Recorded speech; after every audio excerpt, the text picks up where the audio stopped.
معمر بن راشد اور یونس نے خبر دی، انہیں زاہری نے کہا کہ مجھے ابو سلمہ نے خبر دی کہ نبی کریم صلی اللہ علیہ وسلم کی زوجہ مطہرہ حضرت عائشہ رضی اللہ عنہا نے انہیں خبر دی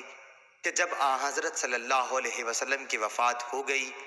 ابو بکر رضی اللہ عنہ اپنے گھر سے جو صح میں تھا اپنے گھوڑے پر سوار ہو کر آئے،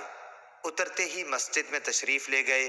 پھر آپ کسی سے گفتگو کیے بغیر عائشہ رضی اللہ عنہا کے حجرے میں آئے